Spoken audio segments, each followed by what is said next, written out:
What's up, everyone?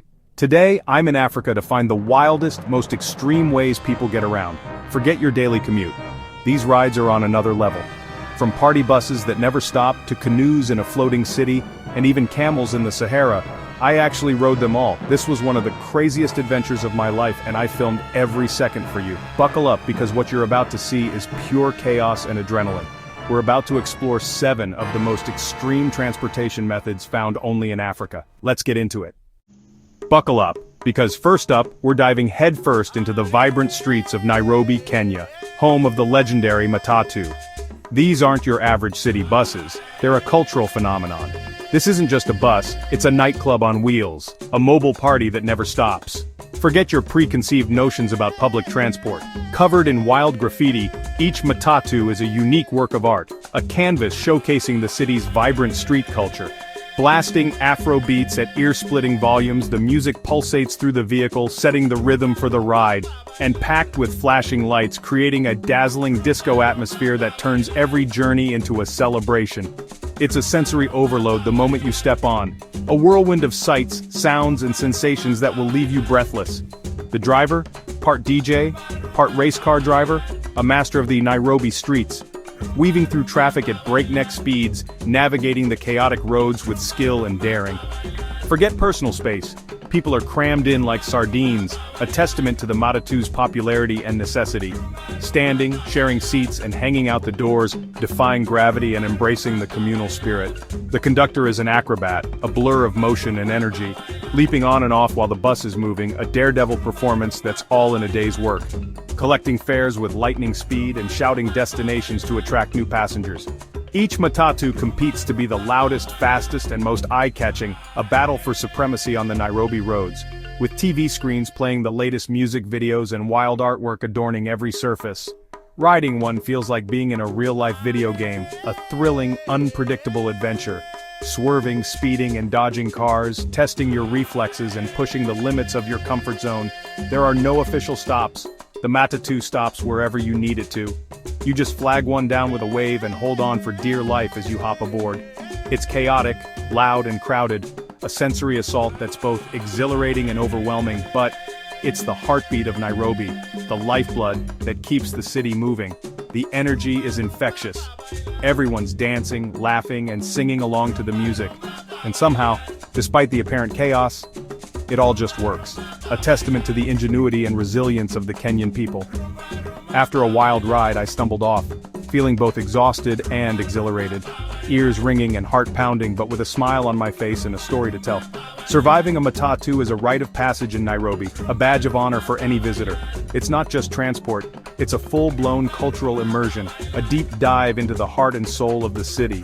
The system is a masterpiece of organized chaos, a complex network that somehow manages to keep millions of people moving every day.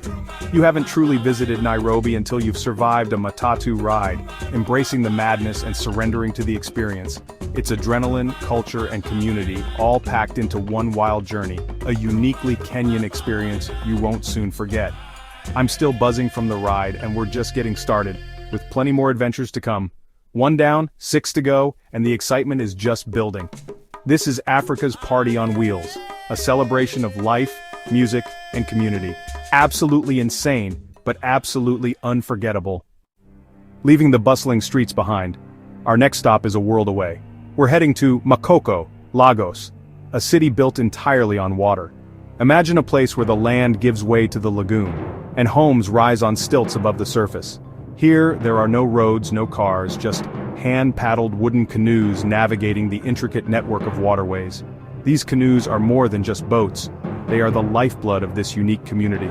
Our guide Joseph expertly navigates the maze of waterways, his paddle slicing through the water with practiced ease. He knows these channels like the back of his hand. We carefully dodge other boats and floating shops, each a vibrant hub of activity. The waterways are alive with commerce and community. Canoes here are taxis, ferrying people from one stilted home to another. They also serve as school buses, transporting children to their floating classrooms, and delivery trucks, carrying goods and supplies throughout the city. It's an all-in-one solution. The water is incredibly crowded, a constant ballet of near misses and skillful maneuvering. It's a constant dance to avoid collisions, a testament to the residents' expertise. Kids learn to paddle almost before they can even walk. It's an essential skill, a fundamental part of growing up in Makoko. It's a way of life passed down through generations. I tried paddling and almost tipped us over, much to the amusement of Joseph. It's way harder than it looks. It requires balance, coordination, and a deep understanding of the water's currents. Life happens on the water. People cook their meals, shop for groceries from floating vendors, and socialize with neighbors from their canoes or the platforms of their stilted homes. The water is their street, their marketplace, and their community center. The pace is slow and deliberate, the rhythm set by the gentle dip and pull of the paddle. It's a total contrast to the Matatu chaos we experienced earlier, a world of calm and quiet amidst the bustling city of Lagos. It's peaceful, mesmerizing, and profoundly humbling to witness how this community not only survives but thrives in this unique environment. Getting around Makoko takes time and patience, a reminder to slow down and appreciate the simple things. But these canoes are more than just a means of transportation. They are the city's lifeline, connecting people and sustaining their way of life. This isn't a staged performance for tourists, it's real daily life, the everyday reality for tens of thousands of people who call Makoko home. The ingenuity and resilience on display here are truly incredible, a testament to the human spirit's ability to adapt and overcome challenges. Every stroke of the paddle represents not just movement but survival, connection, and a deep sense of community. I have huge respect for the people of Makoko, for their resourcefulness, their strength, and their unwavering spirit. This floating city is unlike anywhere else on Earth, a unique and remarkable example of human adaptation and community. The canoe, simple in design, essential in function, and extraordinary in its significance to the people of Makoko. Now, we're in the vast Sahara Desert, riding camels, the original desert transport. My camel, Sahara, kneels down, I climb on, and suddenly I'm towering above the sand. The saddle is rough, the ride is bumpy, and the swaying motion is surprisingly tough to handle. Our Berber guide leads us by reading the dunes and stars. No GPS here. The desert is endless, silent, and humbling. Every step is a reminder of the ancient salt caravans that crossed these sands for centuries. The sun is relentless, the landscape hypnotic, and the isolation is real. Riding a camel is uncomfortable, but you start to find a rhythm. The view at sunset, rolling dunes painted in gold and purple, is unforgettable. After hours, we reach camp, legs aching and mind blown. Getting off is as awkward as getting on. This journey connects you to thousands of years of history. It's exhausting, but it's a true adventure. The Sahara is both beautiful and brutal. You feel tiny against its vastness. Riding a camel here is a rite of passage. It's a journey I'll never forget.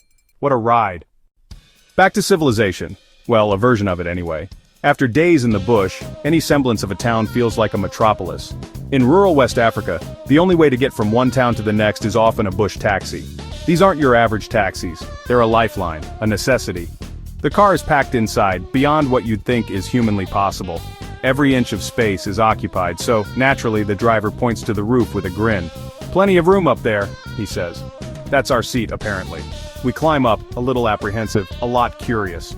Wedged precariously between sacks of who knows what, precariously stacked boxes, and even a crate full of chickens, clucking their disapproval.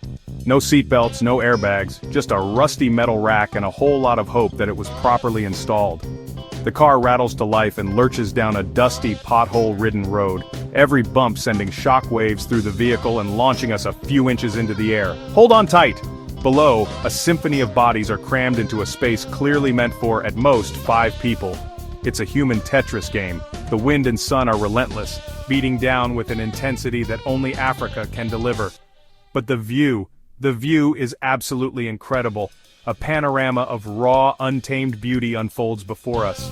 Kids wave enthusiastically as we rumble past small villages, their smiles as bright as the African sun, and the landscape is raw, untouched, and achingly beautiful.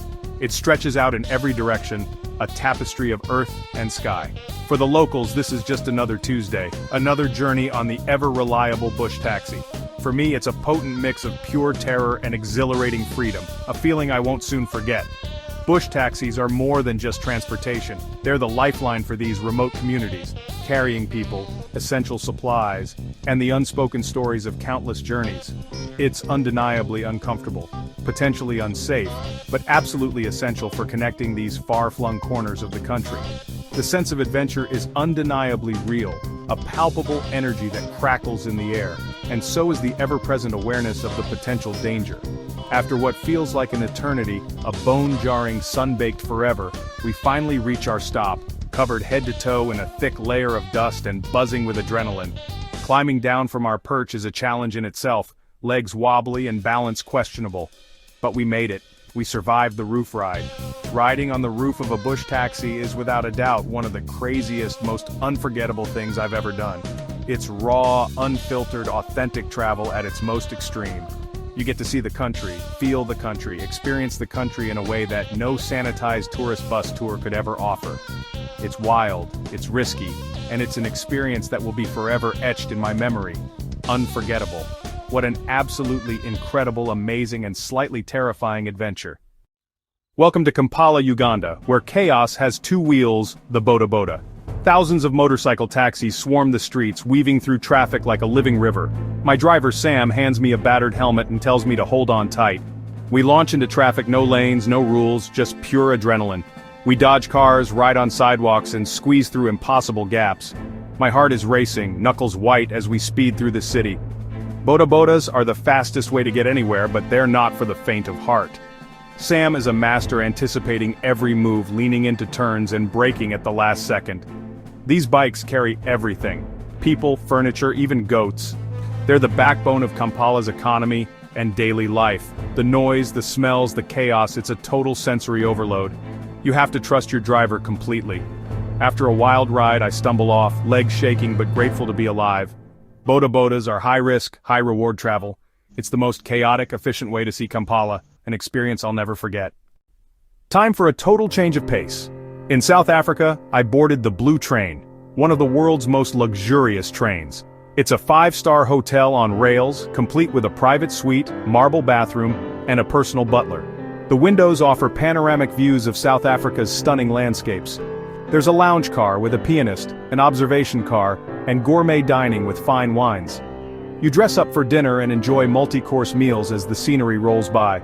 The ride is smooth, quiet, and impossibly elegant. It's the polar opposite of every other ride on this trip. Tickets cost thousands, but it's a once-in-a-lifetime experience. The journey from Pretoria to Cape Town is slow, scenic, and pure luxury. After the chaos of Matatus and Bodas, this feels like a dream. It's a reminder that Africa's travel experiences are incredibly diverse.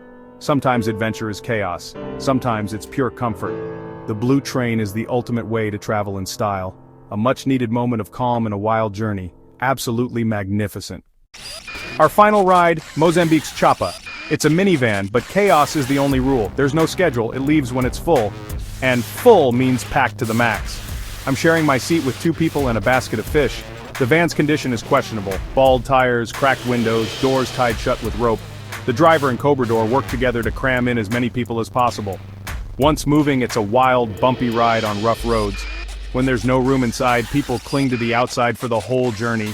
The cobrador hangs out the door, shouting destinations and collecting fares. It's hot, sweaty, and the music is blasting. But there's a sense of community. People chat, share food, and help each other.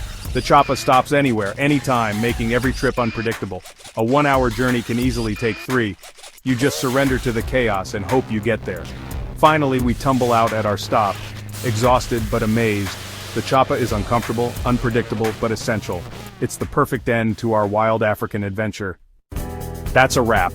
We rode a party bus, a canoe, a camel, a bush taxi roof, a motorcycle, a luxury train, and a jam-packed Chapa. 7 of the wildest rides of my life, pure terror to pure luxury. Africa's transportation is on another level. I'm exhausted, dusty, and grateful for this adventure. Now I want to know, which of these rides would you dare to try? Let me know in the comments below. If you want more insane adventures, hit that like button and subscribe. Thanks for